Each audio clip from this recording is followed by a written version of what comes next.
Hi everybody. So I'm about to go through a major life event. I am going to be a father. I decided to take some time off to really spend this time with my family.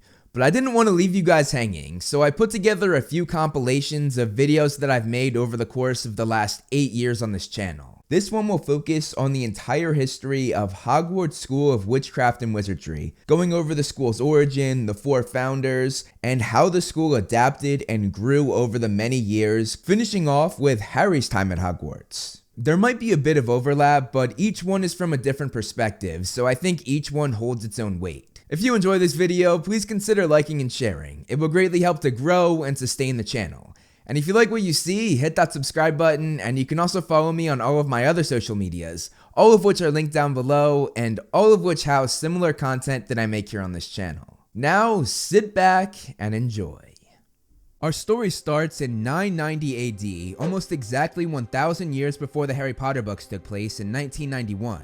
Starting with Godric Gryffindor, he was an English wizard from a small wizarding town called Godric's Hollow, which at the time was not named as such, but would later be named after him. This town plays a huge part in the original series, because this was of course where Harry was born, and where Voldemort would eventually kill his mother and father.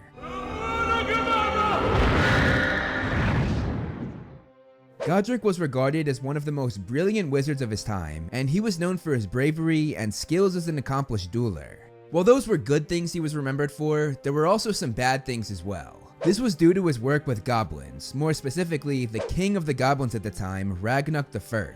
Ragnarok forged Godric's famous sword, and Godric paid him handsomely for it. Ragnarok did a fantastic job forging the sword from pure goblin silver. However, by the time Ragnarok had finished the sword, he liked it so much that he wanted it for himself, but he knew he had to hand it over to Gryffindor. As time passed though, he regretted this, and later he sent a group of his goblin subjects to steal the sword back from Godric. They were no match for who I just said was a brave and powerful dueler, and Godric sent the group back with a message and threat for their goblin king. Ragnarok didn't dare mess with Gryffindor again, so instead he spread rumors that Godric had stolen the sword from the Goblin King, and rumors soon became history, which tarnished Gryffindor's reputation, especially in the eyes of goblins. If you remember, this is why Griphook felt entitled to the sword in the Deathly Hallows. He thought it had been stolen from his kind, and he wanted it back for his kind. Moving on to the next founder, we have Helga Hufflepuff, who the Sorting Hat said was from Valley Broad. She was a Welsh witch who came from Wales. Like Gryffindor, Helga was one of the most brilliant minds in the wizarding world at the time. She was known to be very kind, compassionate, and also very charming. And speaking of charm, the thing that she was most known for were her charms to do with food, a very rare and special branch of magic.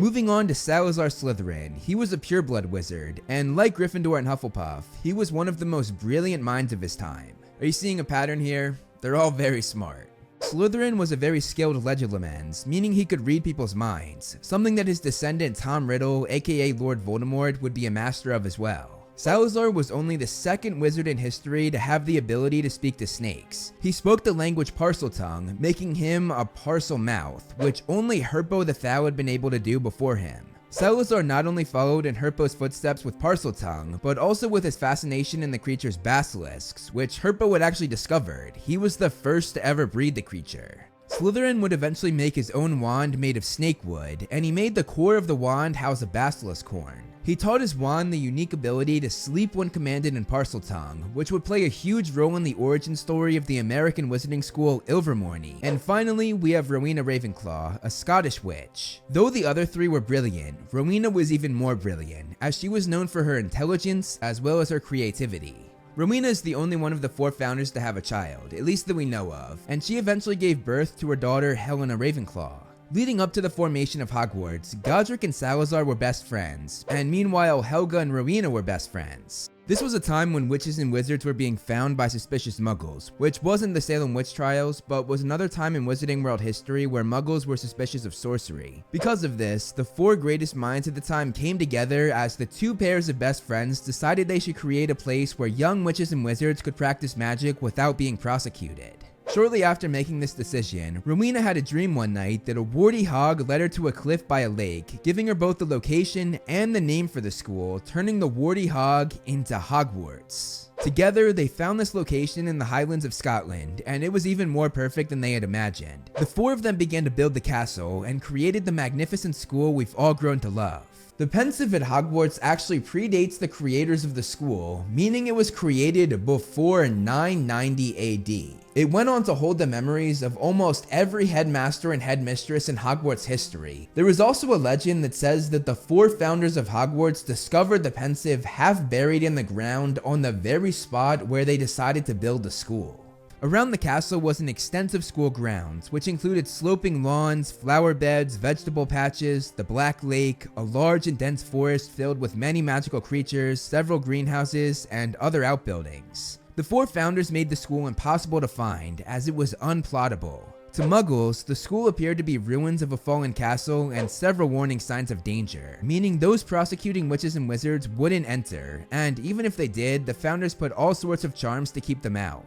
Rowena's brilliant mind came up with the floor plan for the school, which included the Great Hall, the different house common rooms, the moving staircases, the dungeons, the kitchens, and so much more. And speaking of the Hogwarts kitchens, that's where Helga Hufflepuff made her mark on the school. She used her charm skills to prepare magnificent feasts for the students and staff, and many of her recipes were still used during Harry's time at Hogwarts. She also arranged for the house elves to work in the kitchens, giving them somewhere safe to work where they would not be mistreated or abused, and this was something that carried on for the next 1,000 years as well, again during Harry's time. The school eventually opened, taking students from Great Britain and Scotland, and the first generation of students came to learn under the teachings of the most brilliant minds in the wizarding world at the time. Two students that we know were part of this first generation were Rowena's daughter Helena and a student who would later be known as the Bloody Baron.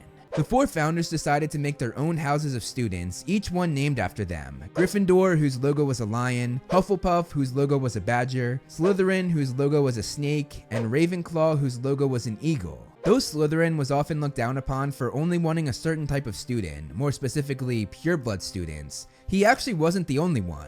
Both Gryffindor and Ravenclaw were very picky as well. Godric wanted only the bravest and most daring students. Meanwhile, Rowena wanted only the most intelligent and wise students. This left the remaining students with Hufflepuff, who had vowed to teach the lot. She didn't judge students over others, no matter how much talent they had or what families they came from. She took all the students the other founders didn't want and welcomed them, and this led her to students who valued fair play and loyalty.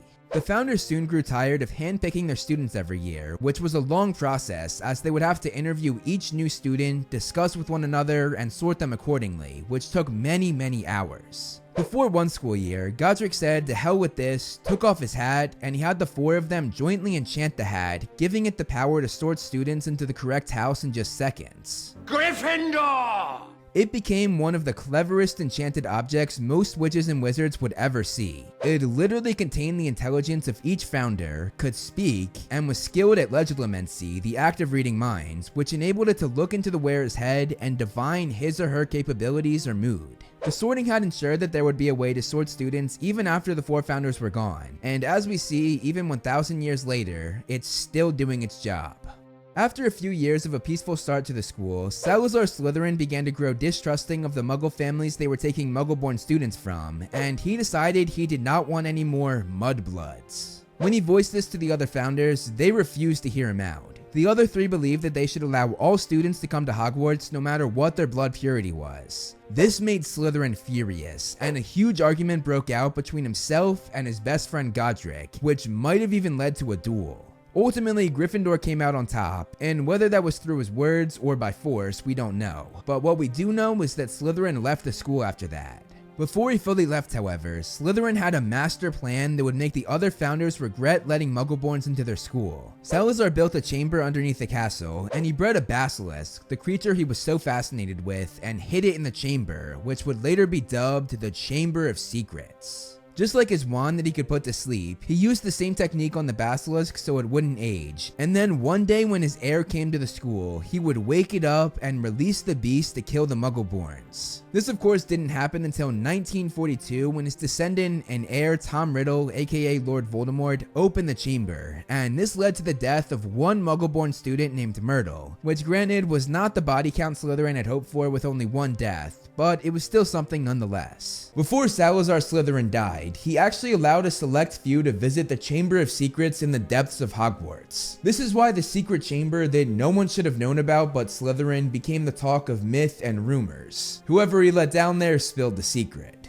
This turned out to be a good thing though, because it allowed Slytherin's descendants to know about it and open it. The Chamber of Secrets was not originally in a bathroom. It was merely a hidden trapdoor that led to all sorts of tunnels. When plumbing was added to the school, it was put on top of the trapdoor without anyone knowing. One person did know though, a student at the time named Corvinus Gaunt, who was a direct descendant of Salazar Slytherin himself. He ensured that you could still get to the chamber, and he added a mark that signaled the entrance to those who knew how to enter it. This of course was the snake on the sink. The three founders continued to run the school without Slytherin, and they saw some amazing years and churned out some incredible witches and wizards. Hearing of her daughter's death, Rowena died of a broken heart, never being able to reconcile with her daughter. She was the first of the founders to die, and the rest would later die of old age, each living out a fulfilled and productive life. Gryffindor would always be remembered for his fight against Muggle discrimination, which put him years ahead of his time. There was a portrait of Gryffindor in the Hogwarts castle, which actually guarded a secret shortcut between the 7th floor landing and the grand staircase and entrance hall. Gryffindor left behind two relics, the Sorting Hat and the Sword of Gryffindor, and because they were both connected to him, it made the two objects share a bond. So whenever a true Gryffindor needed it, the sword would let itself be pulled out of the Sorting Hat, which we of course saw happen with both Harry Potter and Neville Longbottom.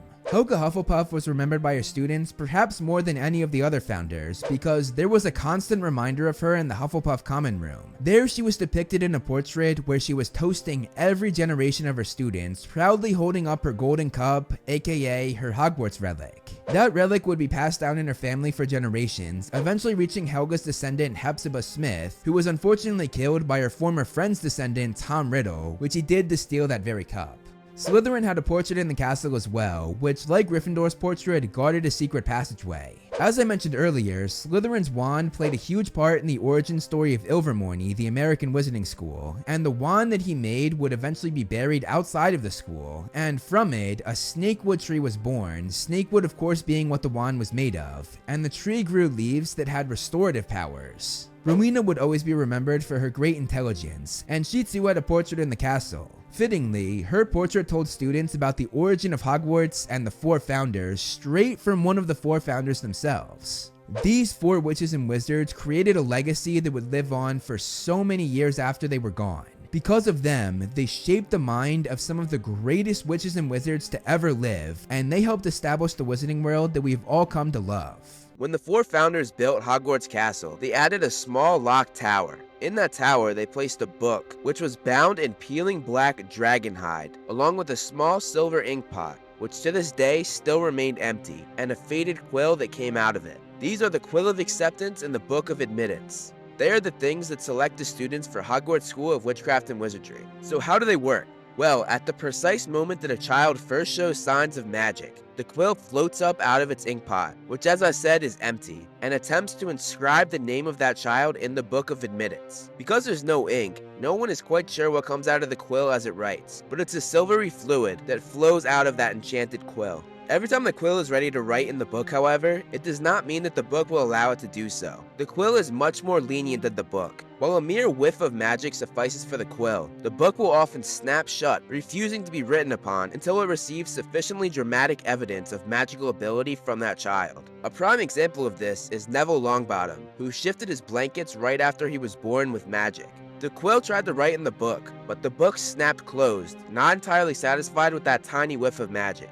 It wasn't until Neville was 8 that he was finally accepted by the book. The book's sternness serves a very important purpose, which is the ability to keep squibs out of Hogwarts. The book has a perfect track record of keeping those people out, which is a very good thing because a squib has no place being at Hogwarts, as they are born from a witch or wizard but did not inherit their parents' magical abilities, which means they have no use of going to Hogwarts. Some squibs occasionally have some small residual aura of magic about them due to their parents the quill will often pick up, but the book would reject them, as their parents' magic would eventually wear off, and it would become clear that they will never have the ability to actually perform any spells. Both the book and the quill have not been touched by human hands since the 4 founders placed it there in 990 AD. And no student has ever entered this small locked tower where the 2 objects are locked away. These 2 objects are an example of powerful, long-lasting magic that no one entirely understands. Dumbledore once sighed and said, "It saves the staff tedious explanations to parents who are furious that their children have not been selected for Hogwarts." Only a few people have observed the process of the 2 objects, mostly headmasters and headmistresses. A lot of them enjoyed spending quiet hours in the book and quill's tower, hoping to catch them in action.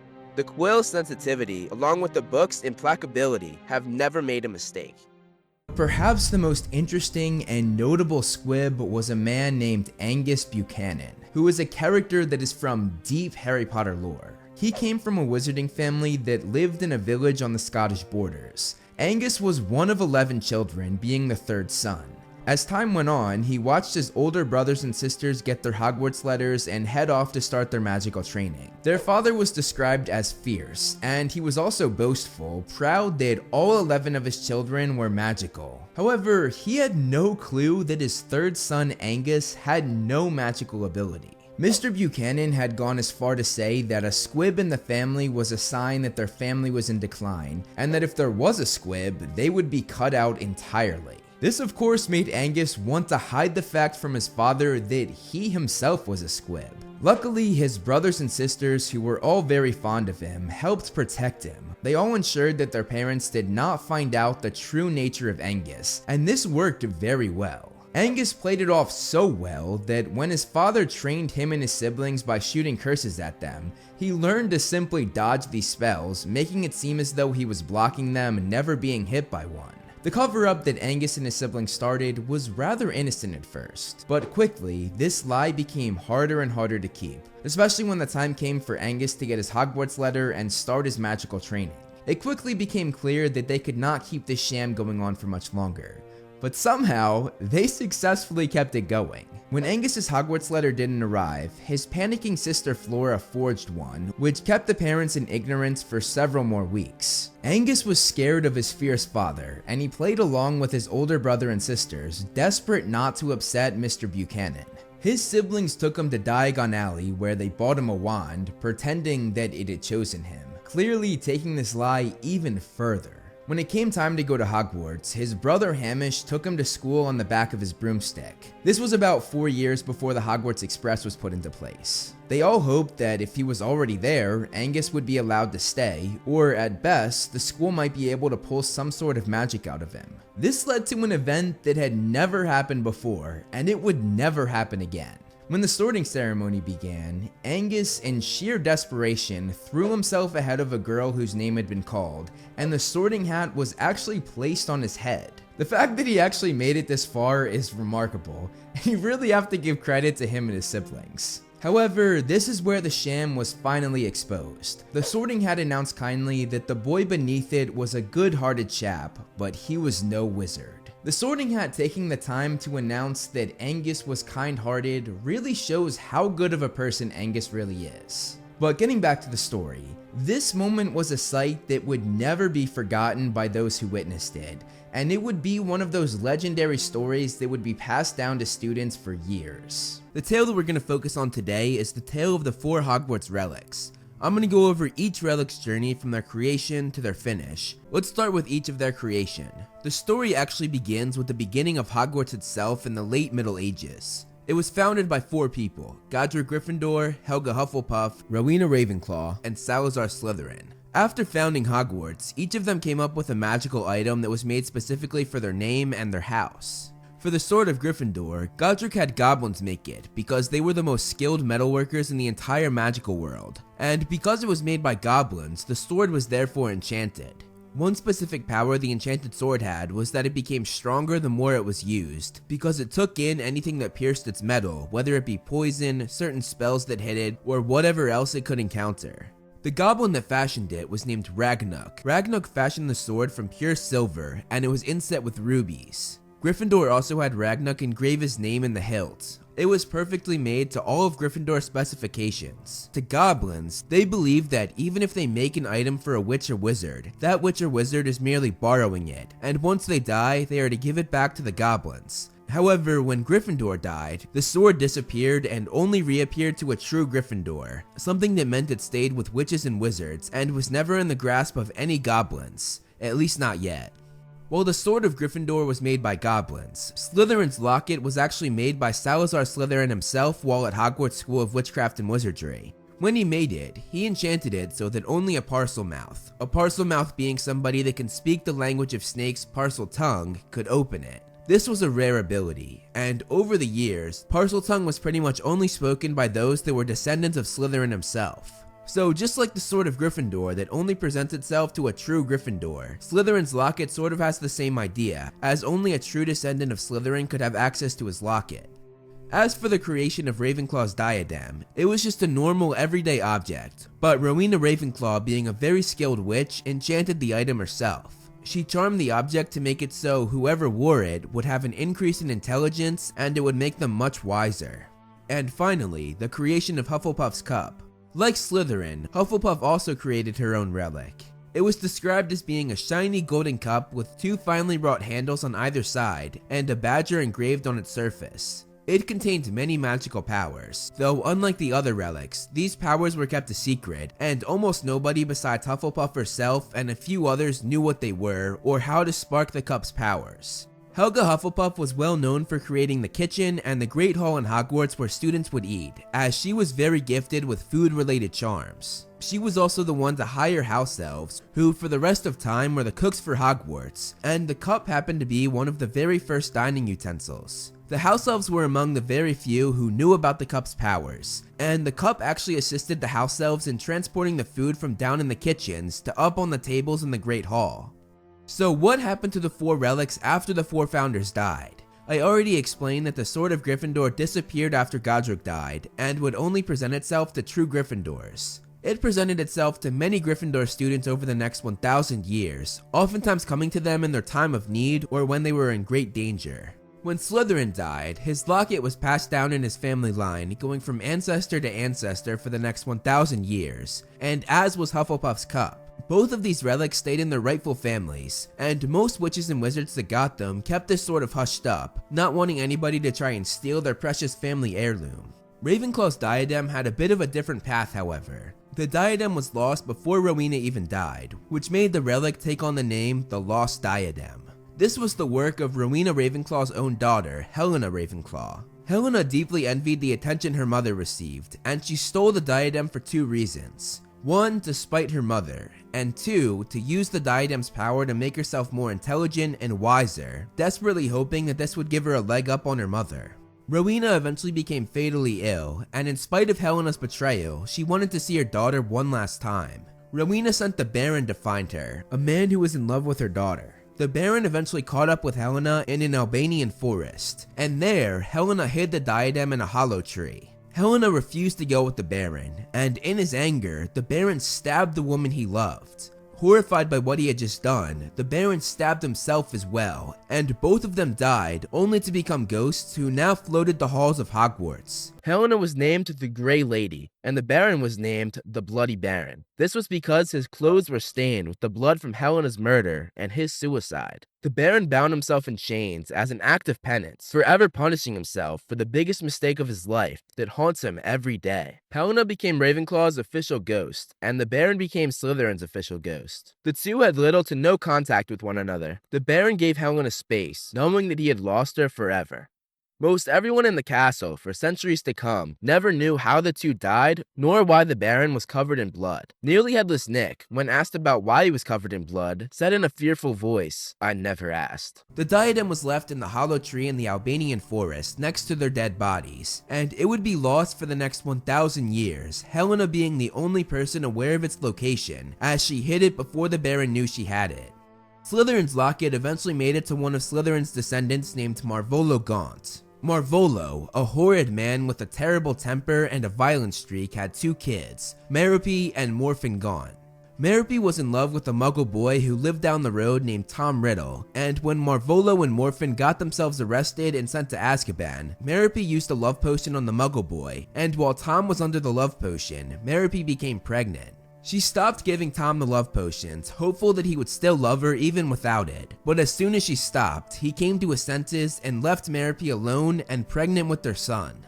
Now desperate for money, Merope took Slytherin's locket, and not knowing what it was or its true value, she sold it to a shop called Borgin and Burke for very little money. Merope gave birth to her son, Tom Riddle Jr., and she died in the orphanage where her son would grow up 1 hour later. This boy was none other than Lord Voldemort himself, someone whose future would make all 4 of the Hogwarts relics come together. But before we get to that, let's go over where Hufflepuff's cup is at this point. It was now in possession of Hepzibah Smith, a direct descendant of Hufflepuff. Shortly after Merope sold the locket at Borgin and Burke, Hepzibah saw the locket in the shop and knew she had to buy it. She spent a fair amount of money, but she thought it was worth it because now she owned 2 of the 4 Hogwarts relics. Going forward about 18 years, Hepzibah, still a loyal customer at Borgin and Burke, was taken by one of its employees, Tom Riddle Jr. Tom used his charm to sell her many things, and one day she wanted to impress this young man that she was so taken by. She showed Tom her 2 most valuable possessions, Hufflepuff's cup and Slytherin's locket. What she didn't know was that Tom Riddle was pure evil. After seeing these items, one of which he felt was rightfully his because he was a descendant of Slytherin and actually his true heir, having opened the Chamber of Secrets at Hogwarts, he came back a few days later, killed Hepzibah, and stole the locket and the cup. Tom, or Voldemort, was in the process of making Horcruxes. He would rip apart his soul by murdering and place part of his soul in an object, meaning if his true body was killed, he would live through his Horcruxes. He used Hepzibah's death to make the Horcrux that went inside the cup, something that was interesting because he used Hufflepuff's own descendant to make a Horcrux inside of Hufflepuff's own relic. Voldemort then used another murder that was far less meaningful to make Slytherin's locket a Horcrux as well. During his time at school, Tom had also charmed Helena Ravenclaw, the now ghost of Ravenclaw House. He was so skilled at manipulation and charming people that he was able to get the truth out of Helena after nobody even came close to doing this over the past 1,000 years. She told him it was hidden in a hollow tree in a forest in Albania, and after graduating, Voldemort went to that forest and found the lost diadem. After finding it, he made the diadem a Horcrux as well, meaning that 3 of the 4 Hogwarts relics were now tainted with murder and dark magic. Voldemort hid these relics, hiding the locket in a cave right off the water at a place where he had gone as a kid. He put many enchantments around it, and made it extremely difficult to get to it. He used a house elf named Kreacher that belonged to one of his Death Eaters named Regulus Black to test his enchantments. Kreacher went through the obstacles, and now knowing how to get through, Regulus betrayed his master and used Kreacher to get to the locket. However, he was forced to give his life, and he entrusted Kreacher with the locket and told him to destroy it. Kreacher was never able to do this, however. As for Ravenclaw's diadem, Voldemort hid this in Hogwarts Castle, the very place where it was created 1,000 years before. He hid the diadem in the Room of Requirement, a room that many Hogwarts students, teachers, and even headmasters never knew about. Voldemort held on to Hufflepuff's cup for a few years until he entrusted one of his most loyal followers named Bellatrix Lestrange. He had her hide the cup in her family vault in Gringotts Bank, which was one of the best guarded vaults in the entire bank. The Sword of Gryffindor eventually presented itself to Harry Potter during his second year at Hogwarts. Because he was a true Gryffindor and a Gryffindor that was in need of a weapon, the sword appeared to him inside the sorting hat. Something that is quite interesting because the sorting hat was actually created by Gryffindor himself. So the fact that Gryffindor's own sword presented itself inside of something that Gryffindor magically made is quite fascinating. Harry used the sword to kill the basilisk that lived in the Chamber of Secrets, and because the sword was able to take in whatever touched its steel, it took in the basilisk venom, which happened to be one of the few things that could destroy a Horcrux. The sword lived in Dumbledore's office for the next 4 to 5 years, and when Dumbledore began finding Voldemort's Horcruxes, he used the sword and the basilisk venom that the sword had taken in to destroy the first one of Voldemort's Horcruxes, though so far, the 3 Hogwarts relics that had been turned into Horcruxes were still out there.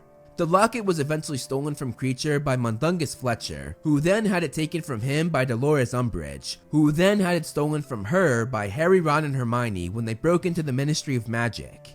When Dumbledore died, he put in his will that he wanted the sword to go to Harry, but Rufus Scrimgeour, the Minister of Magic, said that it was not Dumbledore's to give away, as it was a school heirloom, not his personal property. However, Dumbledore, foreseeing this, hid an identical copy of the sword in his office, and he ended up hiding the actual sword in his office in a hole in the wall behind a portrait. Severus Snape, the new headmaster, ended up giving the fake sword to Voldemort, and Voldemort hid the fake sword, which he thought was the real one, in Bellatrix Lestrange's vault to go along with Hufflepuff's cup. Snape, however, was actually loyal to Dumbledore, not Voldemort. Under Dumbledore's orders, he placed the actual sword at the bottom of a frozen pond where Harry was in hiding. He then cast his Patronus to lead Harry to the sword. When Harry went in to get it, however, Slytherin's locket and the Horcrux inside of it, which was around his neck, sensed the sword that the locket knew could destroy it, and it tried to kill Harry by choking him. Luckily, Ron stepped in and saved Harry and got the sword. Ron then used the Sword of Gryffindor to destroy Slytherin's locket, something that is quite interesting, because the real Godric Gryffindor and Salazar Slytherin went head to head many times and sort of hated each other, so to have Gryffindor's sword be the thing that destroys Slytherin's locket is poetic in a lot of ways. Harry, Ron, and Hermione eventually found themselves teamed up with a goblin named Griphook.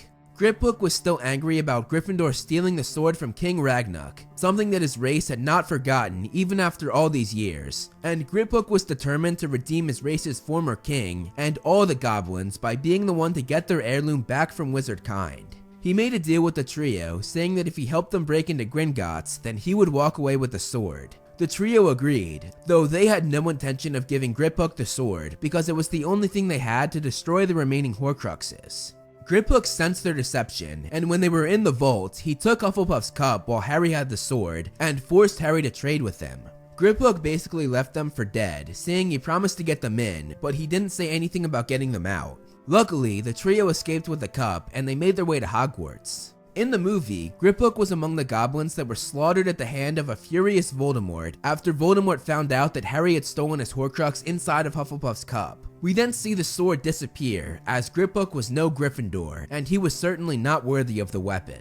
During the Battle of Hogwarts, Ron and Hermione went down to the Chamber of Secrets and used a Basilisk Fang to destroy Hufflepuff's cup and the Horcrux inside of it.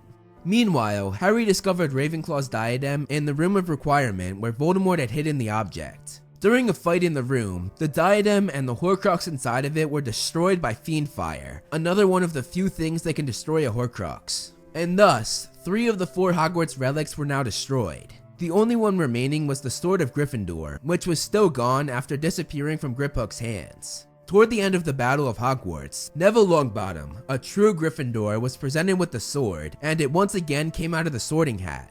Neville used the sword to kill Nagini, Voldemort's final Horcrux, and the sword, along with Neville, essentially brought about the end of the Second Wizarding War, because after it killed the snake, it allowed Harry to kill Voldemort once and for all, the very man that tainted 3 out of the 4 relics with dark magic for his own personal gain.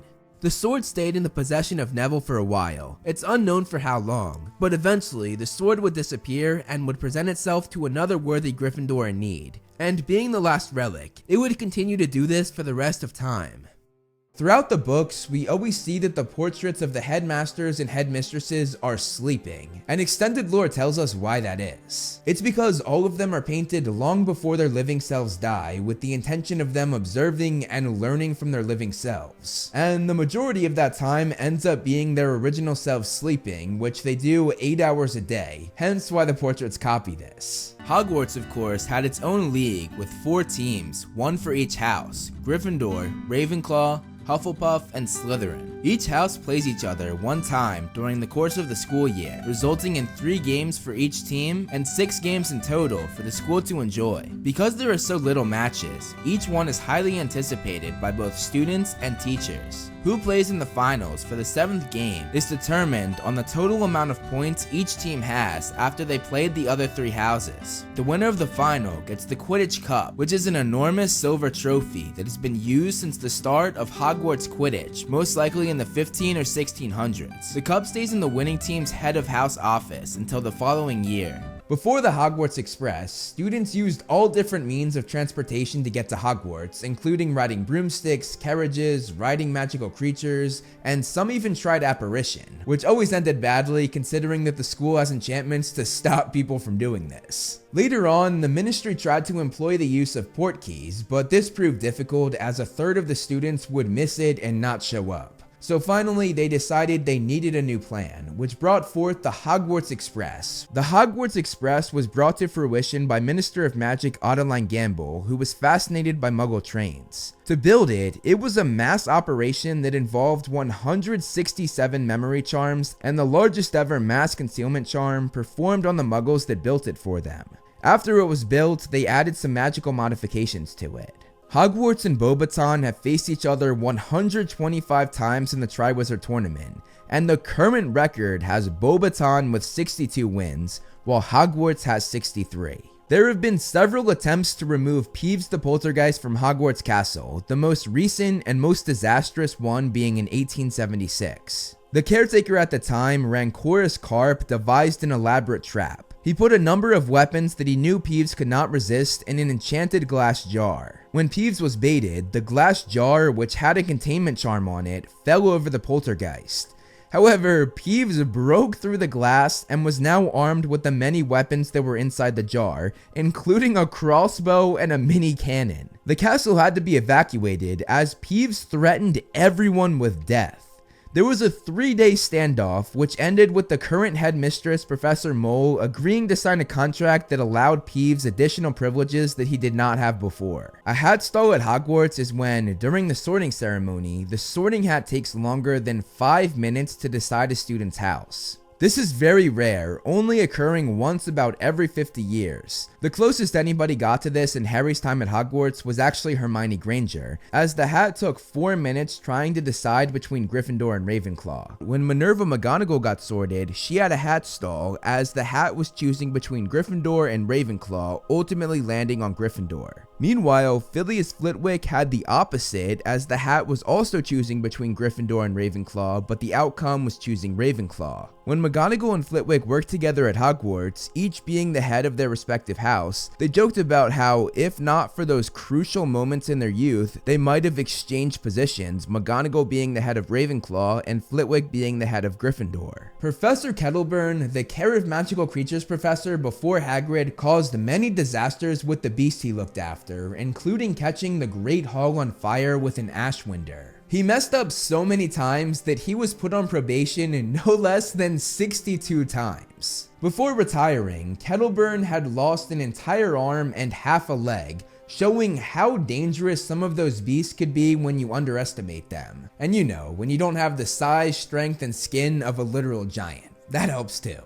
The forest is one of the larger parts of the Hogwarts grounds. It's thick with trees as well as undergrowths. There are some paths and some clearings when you first walk through the forest, but once you get deep enough, those paths disappear. When you leave the path, it's almost impassable and gets extremely dark because the trees become thicker and thicker, covering any light that could come in. There are many tree roots and stumps, as well as low-slung branches, making it very hard to navigate. Over the years, a few Hogwarts students have disappeared inside the forest, never to be found again. It's traditionally the duty of the Keeper of Keys and Grounds of Hogwarts, or the Gamekeeper, to attend to matters in the forest as part of their job. Rubeus Hagrid, the Gamekeeper during the series, lived in a hut on the edge of the forest, and he dealt with many problems that had to do with the dark woods. The forest contains many different kinds of creatures. They have non-magical creatures like foxes, deer, and wolves. There are also some smaller magical creatures such as bowtruckles. There are also blood-sucking bugbears and werewolves, not to be confused with the non-magical wolves. There are hippogriffs, which we saw a number of during Hagrid's lesson, but during that lesson, Buckbeak had the most focus.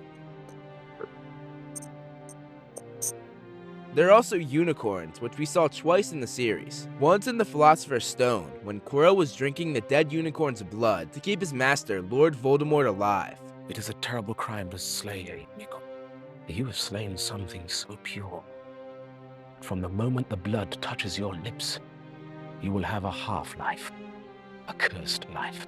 And we saw them another time when Professor Grubbly Plank took over a Care of Magical Creatures lesson for Hagrid and taught the class about the majestic creatures. Here we learned that the creatures favor girls over guys. There are also thestrals, which are black, skeletal, bat-winged horses. They can only be seen by those who have witnessed and processed death. Acromantulas also live in the forest. They're monstrous, 8-eyed spiders that are capable of human speech. It's also rumored that the forest houses trolls, specifically forest trolls, which have green skin and green hair. There were a few creatures that weren't originally in the forest, but were added during the events of the series. One of those creatures is Blast-Ended Scroots. They were raised by Hagrid's Care of Magical Creatures class, and a few of them were used in the third task of the Triwizard Tournament as part of the obstacles in the maze. After that, Hagrid released them into the forest. Hagrid added a giant to the mix as well when he brought his half-brother Grop home from the mountains because he was being bullied by the other giants.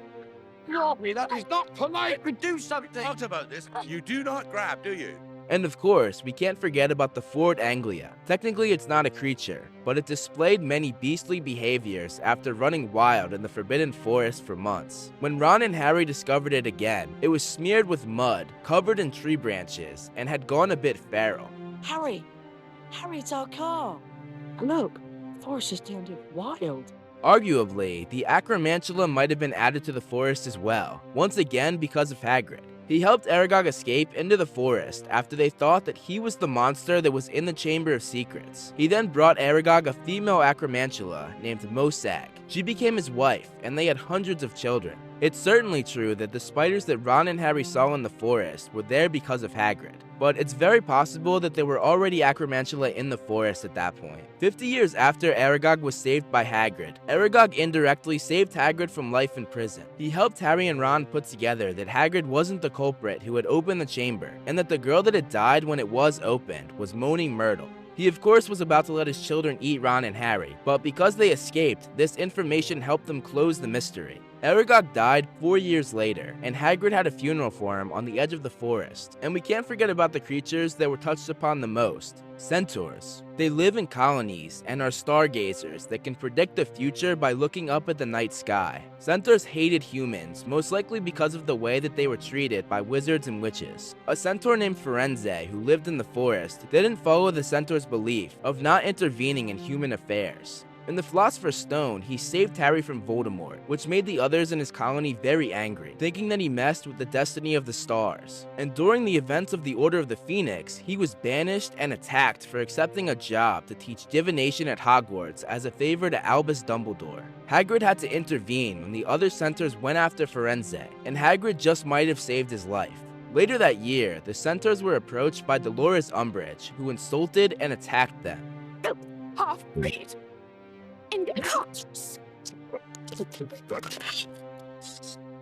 After this, they went after her and dragged her away. They were once again about to kill, but were stopped, this time by Dumbledore. Some other major events that took place in the Forbidden Forest throughout the series include Harry spying on Snape and Quirrell. He did this by flying overhead on the edge of the forest. There was also Harry, Hermione, Neville, and Malfoy getting detention, and as their punishment, they had to go into the forest with Hagrid. We also saw Hagrid give his hippogriff lesson and saw Malfoy get attacked by Buckbeak.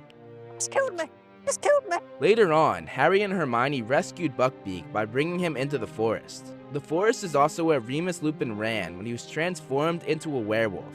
A year later, Barty Crouch Jr. dragged and killed his father, Barty Crouch, in the forest, and then transfigured his body into a bone and buried it. Hagrid gave another one of his lessons here, this time on Thestrals. A few months later, Harry went to that same spot that Hagrid taught his lesson to lure 6 Thestrals with blood, so that he and the others could ride them to London and save Sirius at the Ministry of Magic. During his 7th year, Neville was yet again sent to detention in the Forbidden Forest with Hagrid, this time accompanied by Luna and Ginny, after they tried stealing the Sword of Gryffindor from Snape's office. During the Battle of Hogwarts, Voldemort and his Death Eaters went into the forest. He then called a ceasefire and told Harry that he had 1 hour to join him. Join me in the Forbidden Forest. Harry did as Voldemort said and went into the forest. He first used the Resurrection Stone to see his fallen loved ones. You've been so brave, sweetheart. He then dropped the stone on the forest grounds and went to face Voldemort. Voldemort tried to kill him, but all that he ended up doing was destroying the Horcrux inside of Harry. During the battle, many of the creatures from the forest participated in the fight, such as Acromantula, Grop, Hagrid's half-brother, and later the Centaurs, but only after Hagrid yelled at them for not helping in the first place. When the Centaurs left the forest to help finish the fight, their stampede stomped on the Resurrection Stone, making it buried in the forest ground, lost forever. The Forbidden Forest was home to some of the most important and game-changing scenes in the entire series, and will always be one of the most memorable locations in all of the books. And that is the entire history of Hogwarts School of Witchcraft and Wizardry.